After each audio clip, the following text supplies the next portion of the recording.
Hello this is ജയ്. മലയാളത്തിലും തമിഴിലും നല്ലൊരു റേഞ്ചുള്ള നടനാണ് വിനായകൻ. വളരെ പാവപ്പെട്ട കുടുംബത്തിൽ നിന്നും മാന്ത്രികം എന്ന മോഹൻലാൽ സിനിമയിലൂടെ കടന്നു വന്ന് 2016 കമ്മട്ടിപ്പാടം എന്ന സിനിമയിലൂടെ മികച്ച നടനുള്ള സംസ്ഥാന അവാർഡ് വരെ ഇദ്ദേഹത്തിന് ലഭിച്ചിട്ടുണ്ട്.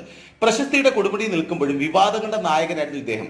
മുൻ മുഖ്യമന്ത്രി ഉമ്മൻചാണ്ടിയുടെ മരണത്തോടനുബന്ധിച്ചും കൂടാതെ പൊതുസ്ഥലങ്ങളിൽ മദ്യപിച്ച് അപമര്യാദയെ പെരുമാറുകയും ഫോണിലൂടെ ലൈംഗിക ചുവയോടുകൂടി സംസാരിച്ചു. ഇങ്ങനെ ഒരുപാട് വിവാദങ്ങൾ ഉണ്ടാക്കിയിട്ടുണ്ട്. ഇപ്പോൾ മദ്യപിച്ച് ബോധരഹിതനായ വിനായകൻ തന്റെ ഫ്ളാറ്റിൽ നിന്നുകൊണ്ട് അടുത്ത ഫ്ളാറ്റിലെ താമസക്കാരനെ ചീത്ത വിളിക്കുകയും വസ്ത്രമൂരി കാണിക്കുകയും ചെയ്തു. ഇദ്ദേഹം വിളിക്കുന്ന തെറിയഭിഷേകം നിങ്ങളെ കേൾപ്പിക്കാൻ ബുദ്ധിമുട്ടുള്ളത് കൊണ്ട് ഞാൻ ഈ വീഡിയോയുടെ വോയിസ് ഓഫ് ചെയ്തിരിക്കുകയാണ്. വിനായകൻ താങ്കളെ പോലൊരു സാധാരണ കുടുംബത്തിൽ നിന്നും കടന്നു വന്ന് ഇന്ന് മലയാളികളുടെ അഭിമാനമായി ഓരോ മലയാളിയുടെയും ഹൃദയത്തിൽ ജീവിക്കുന്ന കലാഭവമണിയുടെ നാടുകൂടെയാണിത്.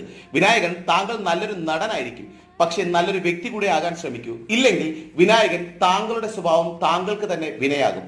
എന്റെ വീഡിയോസ് നിങ്ങൾക്ക് ഇഷ്ടമാകുന്നുണ്ടെങ്കിൽ ചാനൽ സബ്സ്ക്രൈബ് ചെയ്യുക. Video like, share and comment.